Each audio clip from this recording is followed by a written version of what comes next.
The academic study of video games is still young, making analysis of the forms they come in difficult. The games Minecraft and No Man's Sky are survival games that utilize elements of exploration, crafting, and light combat, with a system of incremental upgrades dependent on player experimentation and progression. However, despite being fundamentally similar games, the two games were received by critics very differently.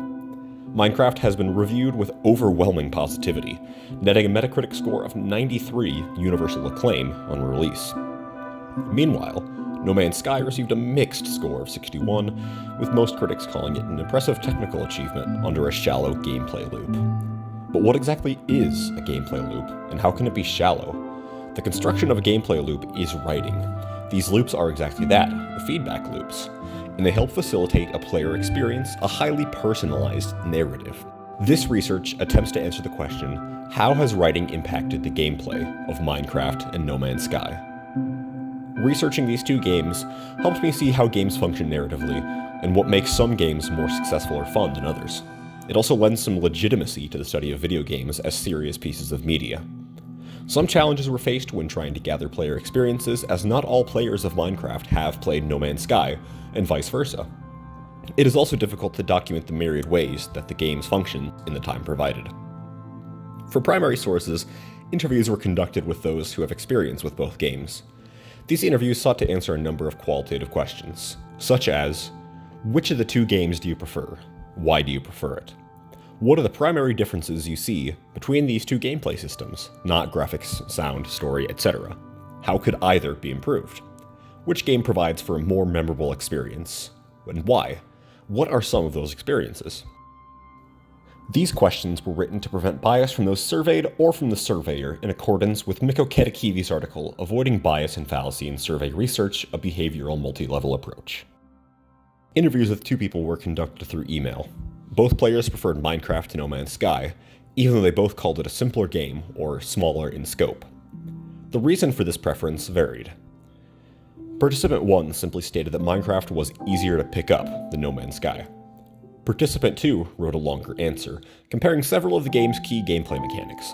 To them, resource gathering was more fun in Minecraft because of the unknown and the need to explore and search, where No Man's Sky tells you where the resources are on the heads-up display. The participant also said the journey to collect those resources is much more tedious, going so far as to say they could, quote, feel themselves aging. Both participants praised the base building aspects of Minecraft as opposed to No Man's Sky, citing an ability to make a meaningful impact on the world. Participant 2 believes that base building in No Man's Sky hardly has any utility in and of itself. Varied answers were given to how either game could improve. Participant 2 wants a stronger variety in Minecraft, but also would like to see a change to planetary exploration in No Man's Sky. They report that they, quote, would redesign the way resources are gathered.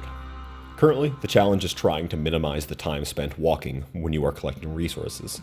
I would advise first making the creatures have a little more utility than just existing. Have them have a variety of attacks or behaviors that they can exhibit towards each other or the player. Next, make base building more of a necessity. The world has hazardous environments, but you can just get in your spaceship to survive those. Spaceships pretty much become obsolete the moment you have bases. They are just there because they look good on paper.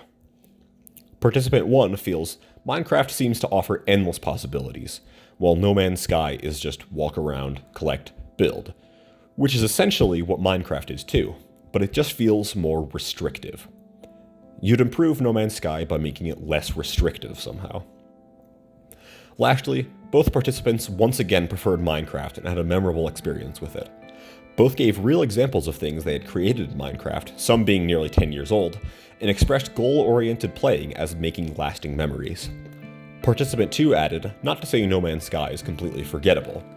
I still remember moments from that, when I first spawned in and died from how toxic it was, flying around in VR on the planet's surface, the first black hole I went into, the first time getting in a submarine. Both games are capable of producing pleasant memories, but Minecraft has a higher tendency. More quantitative data was gathered as well, through surveys distributed on Discord servers populated with many players of both games. Those surveyed were asked, 1. Which game do you prefer? 2. Which game is more engaging? 3. Which game is more memorable? 4. Which game provides for a better experience? 5. Would you consider both games to be survival crafting games? 6. On a scale of 1 to 10, 1 being opposite and 10 being identical, how similar are the games in terms of gameplay? 7. On a scale of 1 to 10, 1 being never and 10 being certain, how likely are you to play No Man's Sky again after this survey? 8. On a scale of 1 to 10, 1 being never and 10 being certain, how likely are you to play Minecraft again after the survey? 100% of survey respondents preferred Minecraft to No Man's Sky in personal preference, while one said No Man's Sky was more engaging, and another said No Man's Sky was more memorable. Nearly all indicated a high degree of certainty that they would play Minecraft again after taking the survey as well. Survey respondents were also given an optional question: explain why you prefer one game instead of the other. Answers given were similar to those received in individual interviews, with a few notable comments given. One respondent cited Minecraft's unique and charming style as one reason for its success, while multiple people called the gameplay in No Man's Sky repetitive and claimed it had a higher barrier for entry. Finally, on average, players were more likely to play No Man's Sky again if they felt it was more similar to Minecraft on a scale of 1 to 10. This was the most fascinating discovery to me. My hypothesis was that players would be less interested in No Man's Sky if they found the two games similar. If one is a better iteration of the genre, why return to a weaker iteration?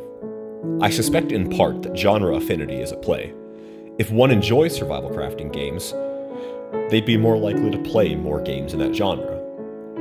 This does not account for the overwhelming success of Minecraft, though, critically or anecdotally. So, let's look into the gameplay of both. Imagine the gameplay loop as a ring that the player must progress around, beginning with an environmental assessment in No Man's Sky and goal setting in Minecraft. From there, both games delve into resource gathering, crafting, gathering more of the newly crafted tools, and exploring further. Exploration and resource gathering are interchangeable at this stage, but equally important. More valuable material that the player needs or wants to collect are often locked behind certain challenges. In No Man's Sky, this constitutes threatening wildlife or hazardous environments, and Minecraft is largely the same with its nighttime monsters. Then the player faces these challenges and either fails or succeeds. If they succeed, they might use the newfound resources to complete their goal, or if they fail, they could recover those resources and continue. The primary departure these loops take from one another is in the response to failure. In No Man's Sky, failure is a temporary setback that ultimately does not remove the goal given to the player. Missions received by the game, or goals laid out for the player, remain the same. In Minecraft, though, failure could mean a permanent loss of resources, or that the player's goal was perhaps never possible. This allows for the abandonment of goals, something that No Man's Sky did not have at the time of its release. More importantly, it creates the possibility of emergent narrative. Eric Murnane's dissertation, Emergent Narrative Stories of Play, Playing with Stories, defines an emergent narrative as a phenomenon of unexpected contextual stories arising through play, meaning that the player creates an apparent story through nothing but interaction with the game's systems. The issue with such a definition is that the very premise of video games relies upon player agency. Studies argue that a game where two different players experience an identical series of events, similar to that of a film, is impossible, even if the outcomes are the same. How then does emergent narrative impact a player's experience profoundly enough to radically alter perceptions of games? In truth, the nature of video games is mathematical, so we can look to mathematics alongside historical precedent to find answers. Consider it like a real-world game of baseball, officiated by an always accurate, theoretically sound umpire. Every team abides by the exact same set of rules, but produces an incalculable number of variables: player injuries, trajectory of the ball, speed of the runner, and so on and so forth. Mirko Karakiolo asserts that, in video games, quote, what is salient in a player's experience is the challenges raised by the game's rules and objectives, and how such challenges may be successfully overcome through a combination of skills and strategic choices. This analysis is startlingly similar to a clinical definition of baseball, where no two games are alike. As games become more complex and provide the player with more variables, the more likely one experience is to differ from another.